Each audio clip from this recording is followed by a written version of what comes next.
이 시간 우리 좌우에 계신 분들과 인사하겠습니다. 잘 오셨습니다. 또 인사하겠습니다. 사랑합니다. 축복합니다. 예, 우리가 창세기를 강의할 때에는 재미있었어요. 사람들의 살아가는 이야기를 나누는 것이었기 때문에 참 재미있었습니다. 근데 출애굽기도 한 20장까지는 재밌었어요. 이스라엘 백성들이 이동을 했으니까 사건 사고가 있어서 재밌었는데 20장 이후부터 십계명이 나오고 율법이 나오면서부터 이게 조금 좀 지루하게 될 수 있는 그런 시간들이었죠. 그런데 그래서 저도 이 출애굽기의 말씀을 20장부터 40장까지 이 성막에 관해서 율법에 관해서 계속 나누면서 저도 사실 좀 힘들더라고요. 우리 성도님들이 좀 재미가 있어야 되는데 이 율법을 계속 얘기를 하니까 지루하게 생각하시겠다라는 생각이 들었습니다. 민수기에 와도요, 한 10장까지는 사람 세는 사람 머리 숫자 세고 또 뭐해라 율법에 관한 이야기가 나오는데요, 제가 오늘 이 민수기 5장의 말씀을 쭉 읽어가면서 말씀을 준비하면서 이 재미있다라는 생각을 하게 되었습니다. 참 재미있구나. 하나님이 이 율법을 우리에게 주시는 그 이유를 생각해 보니까 그때 왜 이것을 이 말씀을 하실까를 생각해 보니까 참 재미있다라는 생각을 하게 되었습니다. 오늘 우리 성도님들께서는 재미있는 율법 이야기를 듣게 되시는 것입니다. 자, 우리 지난주까지 해서 우리가 1장부터 4장까지의 말씀을 나누었죠. 1장부터 4장에는 뭐가 나왔습니까? 계속해서 사람 숫자 세는 이야기가 나왔어요. 자, 1장의 인구를 계수할 때 하나님은 기준을 이렇게 말씀하셨죠. 1장 2절 3절을 보면 너희는 이스라엘 자손의 모든 회중 각 남자의 수를 그들의 종족과 조상의 가문에 따라 그 명수대로 계수할지니 이스라엘 중 20세 이상으로 싸움에 나갈 만한 모든 자를 너와 아론은 그 진영별로 계수하되 그랬어요. 하나님께서는 남자 중에서 20세 이상이 된 사람들, 그 중에서 싸움에 나갈 수 있는 사람을 계수하라 라고 말씀하셨습니다. 그래서 계수했더니 몇 명이었냐? 60만 3,550명이었어요. 하나님께서 전체 인구도 아니고 또 남자 전체도 아니고 남자들 중에서 20세 이상도 아니고 20세 이상 중에서 싸움에 나갈 만한 사람만을 계수하라고 하신 이유는 가나안 땅에 대한 이 정벌이 단순히 그 땅을 차지하는 데 목적이 있는 것이 아니라 그 땅에 살고 있는 우상을 숭배하는 자들에 대한 하나님의 심판의 의미가 담겨 있기 때문인 것이죠. 하나님께서는 이스라엘 백성을 통해서 가나안 땅을 심판하기를 원하셨어요. 심판을 어떻게 합니까? 전쟁을 통해서 하기 때문에 20세 이상 중에서 싸움에 나갈 만한 자를 계수하라고 하나님 말씀하셨던 것이죠. 자, 1장에는 그래서 20세 이상 중에서 싸움에 나갈 만한 자를 계수하는 이야기가 나와요. 2장에서는요, 동서남북, 성막을 중심으로 해서 동서남북의 위치에 있는 이스라엘 지파를 계수하는 장면이 나옵니다. 자, 첫 번째 그림을 보여주시기를 바랍니다. 자, 우리 한번 예전에 보았었죠. 자, 북쪽이 동쪽이에요. 위쪽이 북쪽이고 오른쪽이 동쪽, 왼쪽이 서쪽, 제일 아래쪽이 남쪽입니다. 동서남북 이렇게 있어요. 자, 동쪽에 어떤 지파가 있죠? 유다, 이사갈, 스불론 지파가 있어요. 자, 저거를 합치면 몇 명이냐? 18만 6,400명이에요. 자, 왼쪽에 서쪽에는 에브라임, 므낫세, 베냐민 지파가 있어요. 합치면 몇 명이며? 10만 8,100명입니다. 자, 아래쪽에 남쪽에는 르우벤, 시므온, 갓 지파가 있어요. 합치면 몇 명이냐면 15만 1,450명이에요. 북쪽에는 단 지파가 있습니다. 단, 아셀, 납달리 지파가 있어요. 합치면 몇 명이냐면 15만 7,500명이에요. 자, 저 숫자를 다 합치면 몇 명이냐면 60만 3,550명인 거예요. 그러니까 2장에서는 1장과 똑같은 숫자가 계수되기는 하지만 이렇게 동서남북 세 개 지파별로 그 숫자가 계수된 것을 볼 수가 있습니다. 자, 그런데 여기서 한 가지 이상한 것이 안 느껴지십니까? 뭐냐면 레위 지파가 없는 거예요.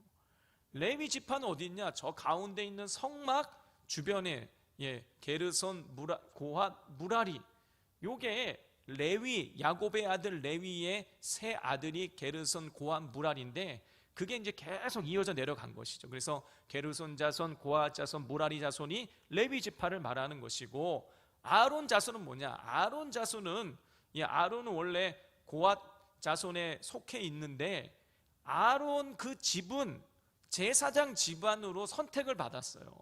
그래서 저렇게 또 따로 있는 거예요. 그러니까 이 성막 주변에 레위 지파가 있는데 레위 지파는 지금 숫자가 기록되어 있습니까? 없습니까? 없어요. 자, 2장에서는 레위 지파를 제외한 12개 지파만 계수를 했고 레위 지파가 계수가 안 됐어요. 그러면 3장에서는 누구를 계수할까요? 레위 지파를 계수하겠죠. 자, 이 3장에는 레위 지파를 계수하는데, 자, 레위 지파에 대한 계수에 대한 내용을 살펴보기 전에 우리가 또 한 가지 좀 복습할 것이 있습니다. 자, 이스라엘은 몇 개 지파지요? 12개 지파예요. 야곱이 아들을 12명 낳았잖아요. 르시레요, 단낙가타, 이스요베 이렇게 해서 12명을 낳았어요. 자, 레위 지파는 레위는 세 번째 아들이었어요. 이 레위가 레위 지파의 조상이 된 거예요. 자, 그런데 레위 지파가 지금 빠졌다 그랬잖아요. 레위 지파가 20세 이상 전쟁에 나갈 만한 사람 숫자를 계수하는데 레위 지파는 하나님이 제외하라고 시키셨어요. 그런데 아까 그림을 보니까 진영별로 동서남북에 3개씩 있단 말이에요. 모두 12개 지파가 있는 거예요. 레위 지파가 빠졌는데 12개 지파가 있다. 여기서 혼란이 오는 거예요. 자, 그래서 우리가 지난번에 한번 그림을 보여드렸는데 한 번 더 그림을 보여주시기를 바랍니다. 맨 위를 보면 원래 12개 지파가 있어요. 르시레요, 단낙가타, 이스요베 순서대로 쭉 나와 있어요. 자, 그런데 레위 지파를 계수하는 데서 빼라 그랬잖아요. 그러면 몇 개 지파가 남냐? 11개 지파가 남는 거예요. 그런데 아까 동서남북에 보면 레위 지파를 뺐는데 12개 지파가 있어요. 그 이유는 요셉 지파가 2개 지파로 갈라졌기 때문이에요. 자, 이 요셉이 아버지 야곱을 애굽으로 데리고 오지 않습니까? 그리고 나서 요셉이 애굽에서 낳은 자기의 아들 에브라임과 므낫세를 아버지에게 데리고 가서 인사를 시켜요. 그때에 이 아버지 야곱이 에브라임과 므낫세에 관해서 이런 말을 합니다. 창세기 48장 5절 말씀이에요. 내가 애굽으로 와서 내게 이르기 전에 애굽에서 내가 낳은 2 아들 에브라임과 므낫세는 내 것이라 르우벤과 시므온처럼 내 것이 될 것이요 그랬어요. 르우벤과 시므온처럼 므낫세와 에브라임이 내 것이 된다고 야곱이 말하고 있어요. 무슨 얘기냐면 르우벤과 시므온은 첫째 아들, 둘째 아들이에요. 그러니까 르우벤과 시므온처럼 에브라임과 므낫세 손자가 내 것이 된다라는 것은 에브라임과 므낫세를 내 자식 삼겠다 그런 뜻인 거예요. 자, 이렇게 해서 요셉이 죽고 난 이후에 요셉 지파는 에브라임 지파, 므낫세 지파 이렇게 2 지파로 갈라지게 되어져서 레위 지파가 빠짐에도 불구하고 12개 지파가 존재할 수 있게 되는 것이죠. 자, 레위 지파를 이제 3장에서 계수를 하게 되는데, 자, 그 기준은 뭐냐면 1개월 이상 된 남자를 계수하라는 것이었어요. 1개월 이상 된 남자, 그 수를 계수했더니 22,000명이었어요. 이 22,000명으로 하여금 이스라엘의 각 집의 장자를 대신하게 하셨어요. 자, 그 다음에 4장에도 인구 계수하는 장면이 나와요. 인구를 계수하는 레위 지파를 계수하는데 30세부터 50세 사이를 계수하라고 말씀하셨어요. 이 30세부터 50세 사이를 레위 지파를 계수해서 뭘 시켰냐면 성막에서 성막의 기구들을 관리하고 성막을 섬기는 일을 하라고 하나님께서 시키신 거예요. 자, 정리를 해보자면 1장에서는 레위 지파를 제외한 나머지 12개 지파에서 20세 이상 된 남자를 계수하라고 그랬고, 2장에서는 진영별로 3개 지파씩 인구를 계수하라고 시키셨고, 3장에서는 1개월 이상 된 레위 지파를 계수하라고 하셨고, 4장에서는 30세에서 50세 사이 성막을 관리해야 되는 레위 지파를 사람을 계수하라고 말씀하셨습니다. 성도 여러분, 하나님께서는 이스라엘 백성을 시내산에서 부르시고 그리고 십계명을 통해서 언약을 맺으셨어요. 그리고 성막을 만들게 하셨습니다. 그 성막을 시내산에 도착해서 성막이 만들어지기까지가 몇 개월 걸려면은 11개월이 걸렸어요. 자, 이 11개월 동안 시내산에 이스라엘 백성이 지금 머물러 있는 거예요. 자, 그리고 이제 시내산에서 모든 것이 다 성막이 만들어지자 하나님께서는 전투를 할 수 있는 인구를 계수해라. 그리고 너희들이 가나안 땅으로 올라갈 때에 그 진영을 어떻게 이동해야 될지를 하나님 또 말씀해 주시고, 그리고 이동할 때에 성막을 섬겨야 될 레위 지파를 또 계수하라고 하나님 말씀하셨어요. 자, 이렇게 1장부터 4장까지에서는 하나님께서 인구를 계수하게 하셨는데, 그것은 가나안 땅을 차지하기 위한 그 하드웨어를 하나님께서 점검하신 거예요. 전쟁 군인 숫자도 파악하고, 그리고 군인들이 이동할 때 어떻게 이동해야 되고, 그리고 이동하는 동안에 이 성막은 누가 관리해야 되고, 이거를 하나님께서 지금 다 순서대로 배치를 해 놓으신 거예요. 그리고 난 다음에 이제 5장부터는 다른 이야기가 등장을 하겠습니다. 자, 1장부터 4장까지가 겉으로 드러나는 조직을 하나님께서 이제 준비시키셨다라면, 5장부터는요 내적인 준비를 시키시는 거예요. 내적인 준비를 시키는 이야기가 이제 등장을 하게 되는 것입니다. 5장에는 3가지 이야기가 나오는데, 첫 번째는 부정한 사람을 처리하는 방법, 두 번째는 죄값을 치르는 방법, 세 번째는 아내에 대한 그 의심을 해결하는 의심법에 대한 내용이 나오는데요, 오늘 이 3가지를 나누게 되겠습니다. 첫 번째, 부정한 사람을 처리하는 방법을 우리가 먼저 살펴보겠습니다. 우리 2절과 3절 말씀을 다 같이 한 목소리로 읽어보겠습니다. 시작.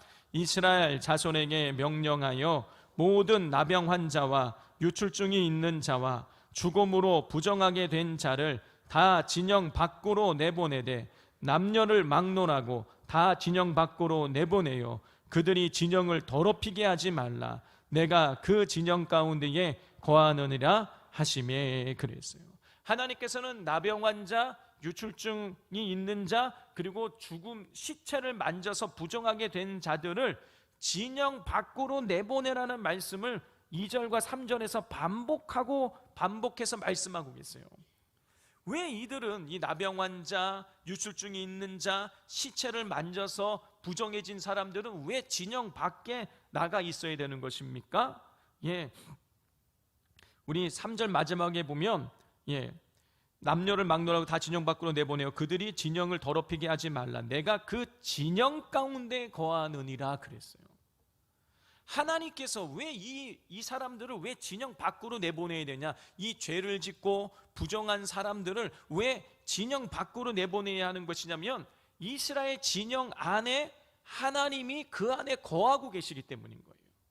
공의로운 하나님이 이스라엘 진영 안에 거하시고 있기 때문에 부정한 사람들은 그 공의로운 하나님과 같이 진영 안에 거할 수가 없는 것이에요.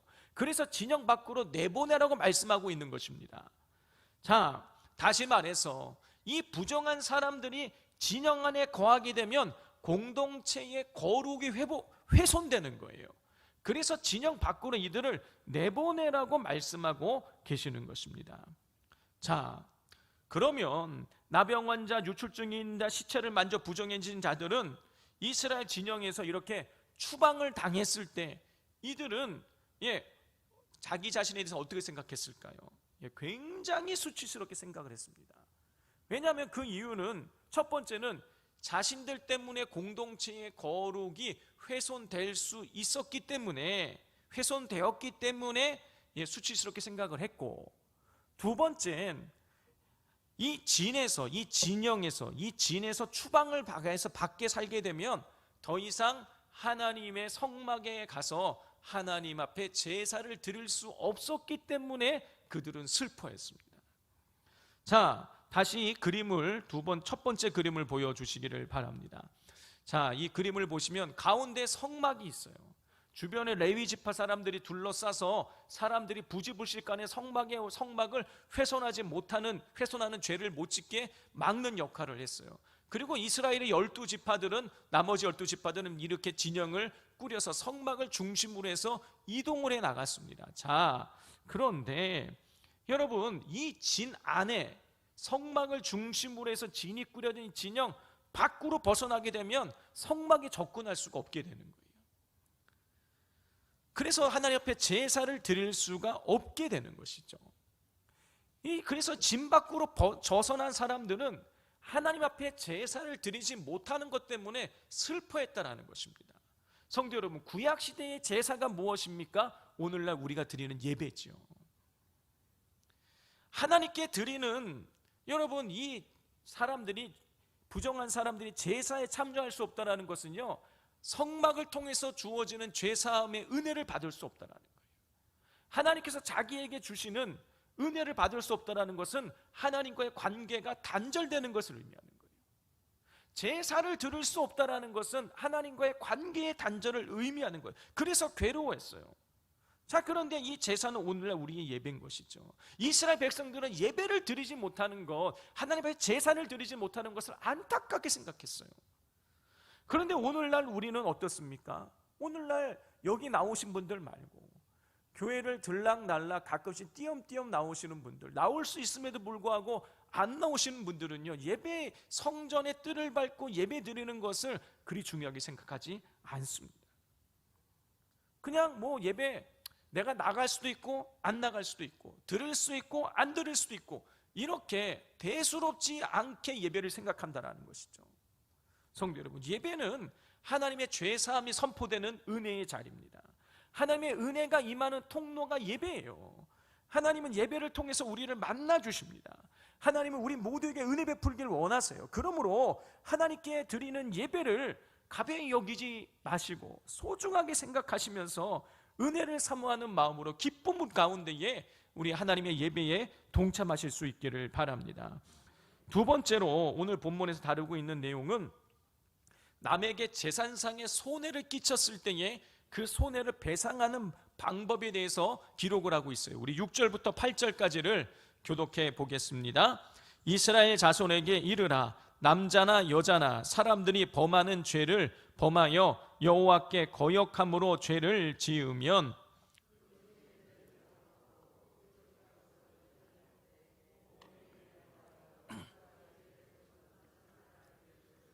함께 읽겠습니다. 만일 죄값을 받을 만한 친척이 없으면 그 죄값을 여호와께 드려 제사장에게로 돌릴 것이니 이는 그를 위하여 속죄할 속죄의 순양과 함께 돌릴 것이니라. 하나님께서는 다른 사람에게 재산상의 손해를 끼친 사람은 자신의 죄를 첫 번째 자복해야 된다. 두 번째는 손해를 입힌 재산의 5분의 1, 다시 말해서 20%를 더해서 배상을 해주라는 거예요. 거기에 끝나지 않고 하나님 앞에 속건 제물로 흠 없는 순양을 하나님 앞에 바치라고 명령하셨어요. 자, 이런 손해배상법을 통해서 우리는 두 가지 알 수 있어요. 첫 번째는 하나님께서 죄를 엄중하게 다루신다는 것입니다. 여러분, 이에는 이, 눈에는 눈, 여러분 이거는요 그냥 1대1의 그거예요. 이 고대 근동에 그 뭐 함무라비 법전 이런 나오는 거 보면 눈에는 눈, 이에는 이래요. 1대1로 갚으라는 거예요. 근데 하나님의 말씀은 그게 아니에요. 손해를 입혔으면 20% 더해 주라는 거예요. 여러분, 이건 뭘 말하는 것입니까? 하나님께서 죄를 아주 엄중하게 다루고 계시다는 거예요.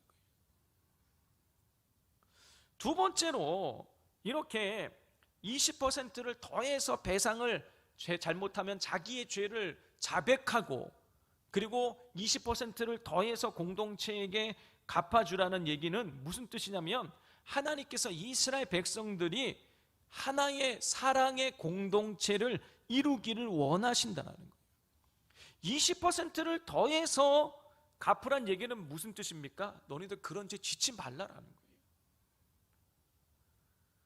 다시 말해서 하나님께서는 하나님이 선택받은 백성들이 서로에게 피해 주지 말고 서로에게 유익을 끼치는 공동체를 이루기를 원하셔서 죄값을 무겁게 치르게 하셨던 것입니다. 하나님이 죄값을 무겁게 치르게 하신 이유는 그런 죄 짓지 말고 서로 사랑하면서 서로 협력하면서 한 몸 공동체를 이루기를 원하시는 데 목적이 있으신 거예요. 제가 어릴 적에 가끔씩 형이랑 이제 싸울 때가 있습니다.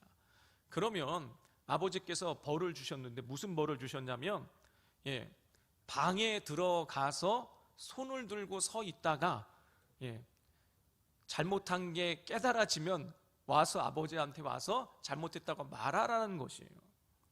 자, 그냥 근데 재밌죠? 방에 들어가서 손을 들고 서 있으라는 거예요.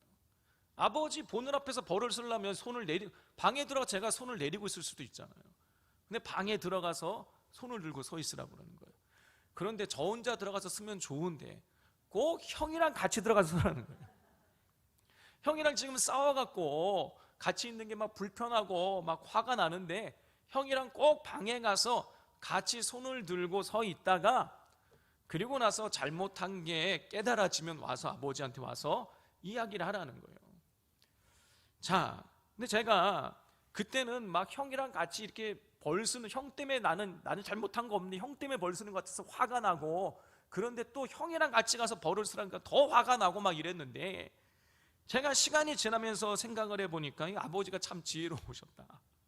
같이 가서 이렇게 벌을 쓰기 때문에 팔이 아프잖아요. 조금 지나면 팔이 아픕니다.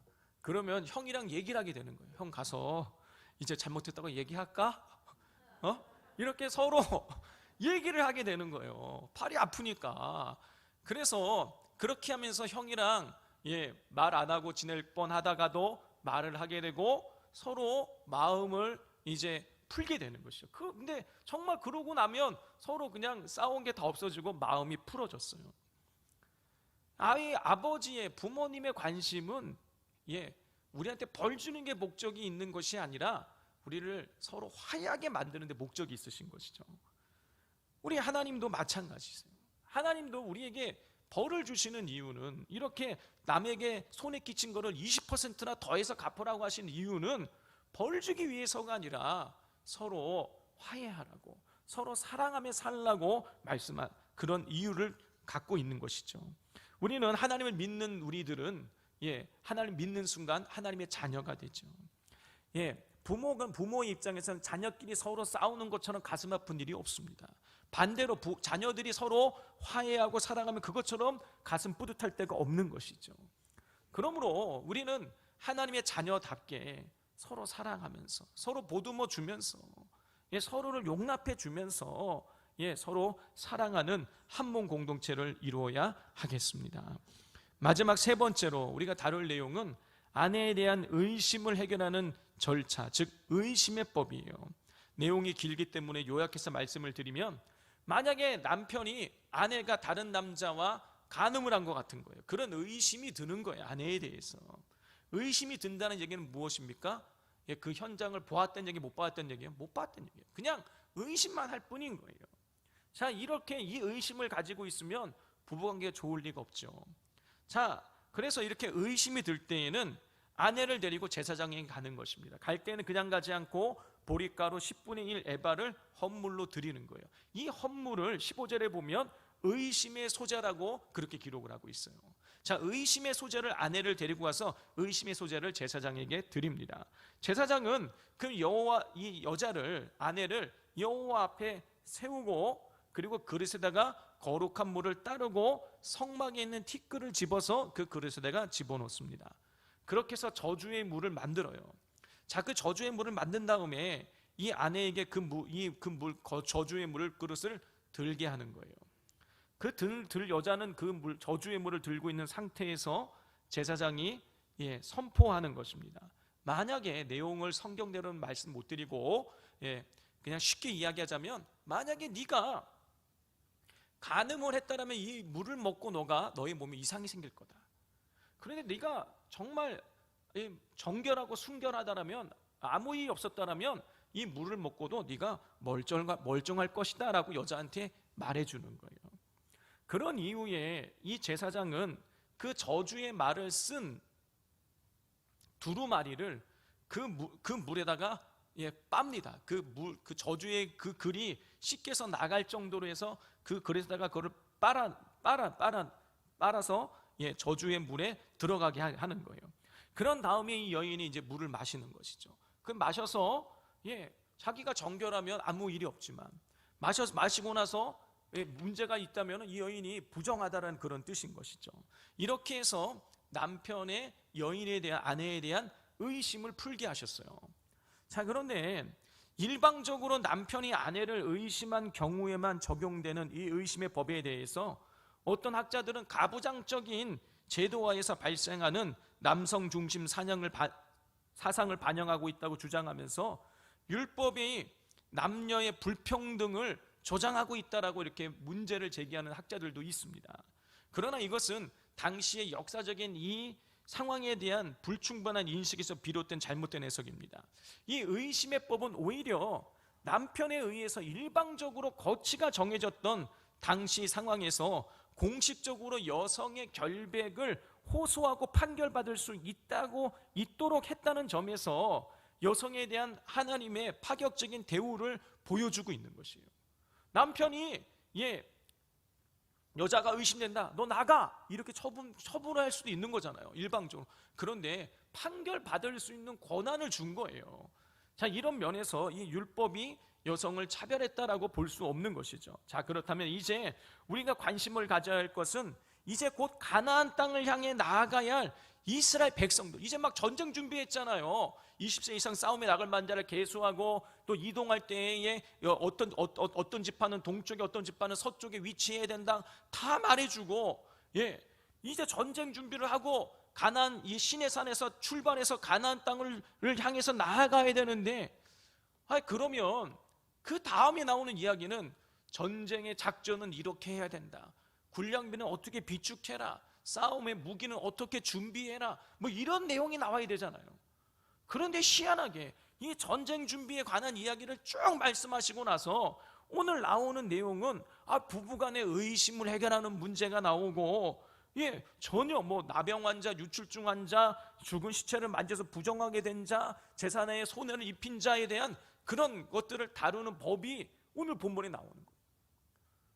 이게 맥락상 이게 맞지 않는 거예요. 그런데 왜 하나님께서 왜 이런 말씀을 하셨을까? 전쟁 준비 끝난 다음에 부부간의 의심을 푸는 법을 말씀하시고, 나병 환자, 유출증 환자, 시체를 만져서 부정해된 자를 처리하는 방법을 말씀해 주시고, 재산에 손해를 끼친 자들을 처리하는 방법을 왜 말씀하셨을까? 여러분, 이유가 있더라고요. 그 이유가 뭐냐면 이스라엘 백성이 하나 되어져야 하기 때문인 거예요. 전쟁을 하나 나가야 되는데 이스라엘 백성들이 한 마음 한 뜻이 되지 못하면 싸울 수 없는 거예요. 그런데 이 하나 되는 데 있어서 가장 기초가 되는 것이 무엇입니까? 가정이에요. 가정의 기초가 뭐예요? 부부관계예요. 부부관계가 만약에 갈라지게 되면 여러분 전체가 다 무너지는 것입니다. 그래서 부부의 관계 속에서 이 의심의 법을 해송하는 방법을 알려주신 거예요. 그리고 또 재산상 이웃과 이웃, 집안, 가정과 가정 사이에 일어난 일들을 하나님께서 문제를 해결해 주기 위해서, 이 둘 사이에 문제가 일어나지 않게 만들기 위해서 그 5분의 1을 더해서 보상해 주는 법을 또 말씀해 주신 것입니다. 그리고 전체적으로는 부정한 자들을 어떻게 처리해야 되는가에 대해서 말씀해 주심으로 말미암아 이스라엘 백성들이 분열되지 못하도록 하나님께서 만드셔서 하나 되어져서 전쟁을 치를 수 있게 해 주신 것이죠. 성도 여러분, 그런데 저는 특별히 이 세 가지 중에서 마지막에 나오는 그 의심에 대해서 말씀하신 것이 정말 의미가 있다고 생각을 해요. 성도 여러분, 공동체를 와해시키는 데 있어서 가장 쉽게, 그리고 거의 대부분 무너지는 것이 뭐냐면 의심 때문에 무너지는 거예요. 제가 이거는요, 이전 교회에서 부교육자로 사역했을 때에 제가 처절하게 깨달았어요. 제가 이 부교육자로 사역할 때에 원로 목사님이 은퇴를 하셨습니다. 그리고 새로운 목사님이 오실 때 새로운 목사님이 10월 셋째 주인가 부임을 하셨어요. 그러니까 한 10개월 동안 이 공백이 있는 거예요. 근데 이 10개월 동안 정말 엄청나게 싸웠습니다. 어마어마하게 싸웠어요. 막 이 재직회를 하면 막 마이크가 막 날아다니고 난리 그런 난리가 없었어요. 그래서 많은 성도들이 떠나갔어요. 얼마나 많은 성도들이 떠나갔냐? 11조를 내는 사람만 5천 명이 떠나갈 정도로 엄청난 숫자가 떠나갔어요. 엄청 싸웠어요. 그럼 왜 싸웠냐? 사실 갖고 싸운 게 아니에요.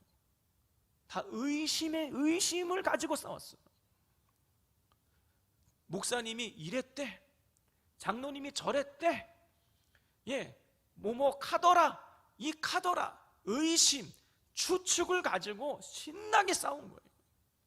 교회가 그렇게 사랑이 많던 교회가 한순간에 얼어붙고 엉망진창이 되었어요. 사탄이 이긴 거예요. 한국 장로교회에서 가장 많이 크고 가장 많이 모이고 가장 교회가 크다고 일컬었던 그 교회가 뭐 사실 때문에 싸운 게 하나도 없어요. 이랬대 저랬대 이 의심 가지고 싸우다가 완전히 무너진 것입니다. 성도 여러분, 근데 의심을 왜 하게 되는 것입니까? 추측해서 추측하는 거예요. 저 사람이 저럴 거야, 저렇게 생각했을 거야, 그 상황이라면은 그렇게 했겠지. 이 추측이 의심이 되는 것이고 의심이 교회를 무너뜨리는 것입니다. 성도 여러분, 우리는 지금 산돌 비전 센터를 건축하고 있습니다. 이 산돌 비전 센터는 믿음의 다음 세대들이 예배드릴 성전을 건축하는 어마어마한 막중한 거룩한 일을 우리가 하고 있는 것입니다. 자, 그러니 당연히 이 믿음의 다음 세대들이 예배드릴 성전을 건축하는 일을 함에 있어서 사탄이 가만놔둘 리가 없지요. 분명히 방해할 것입니다. 그런데 가장 쉬운 방법은 뭐냐? 의심을 불어넣는 거예요. 추측하게 만드는 거예요. 목사님이 이랬겠지, 장로님이 저랬겠지, 저 사람이 저렇게 생각하겠지, 저렇게 했을 거야. 여러분, 이 의심이 교회를 무너뜨리는 것입니다. 추측하고, 여러분, 추측은요, 여러분, 사실이 아니에요. 그런데 추측을 오래 하다 보면 그게 막 스토리가 만들어지면서 견고하게 굳어져 가지고 정말 사실보다 더 사실처럼 느껴져요. 그래서 교회가 무너지는 것입니다. 그러므로 여러분, 늘 주시해야 돼요. 이게 내가 지금 추측하고 있는 것인지 사실인지. 상대방이 나에 와서 말을 전해줄 때에 이 사람의 추측인지 사실인지를 분별해야 되는 것입니다. 분별하지 않으면 의심하게 되고, 의심하면 교회가 깨어지게 되는 것이죠. 그러므로 여러분, 만약에 의심이 드는 일이 있으면요, 물어보세요. 그리고 물어보시고 여러분 기도하십시오. 여러분, 기도할 때에 의심이 구름이 걷어지고 진리를 볼 수 있게 되는 것입니다. 그러므로 산돌 비전센터 기도 합주회에 꼭 참여해 주십시오. 성전은 기도로 짓는 것입니다. 기도해야 우리가 하나 되고, 기도해야 하나님의 거룩한 일들을 이뤄나갈 수 있는 것이에요. 제가 오늘 아침에 장례가 있어가지고 아침에 첫 타임 기도를 못하고 제가 오후 한 2시쯤, 1시 한 40분쯤 올라와서 여기서 기도를 했어요. 저쪽에서 이렇게 들어오는데요, 요 앞에 여기에 이 바닥에 무릎을 꿇고 기도하시는 분이 계시더라고요. 근데 그 앞에 뭐가 꾸무럭꾸무럭, 그래서 저는 강아지를 데리고 와갖고 좀 하고 있나 막 깜짝 놀라갖고 와서 봤더니 그게 아니었어요. 갓난아기. 이제 한 150일 됐을까요? 그 아이를 여기다가 얹어두고 요 맨바닥에 무릎을 꿇고 기도하고 계시더라고요. 너무너무 제가 감동을 받고 도전을 받았어요. 이렇게 젊은 애기 엄마도 애기 데리고 와서 여기서 기도하고 있습니다. 우리 성도님들, 기도에 동참해 주십시오. 지금은 기도가 절실히 필요한 순간입니다. 금요 기도에도 나와주시고, 새벽 기도에도 나와주시고, 수요 예배에도 나와주시고, 예배가 있는 곳마다 나오셔서 같이 우리가 기도할 때 성령이 우리에게 임하게 되고, 성령이 우리를 둘러 진치어 주셔서 마귀 사탄 틈차지 못하도록 막아주실 줄 믿습니다.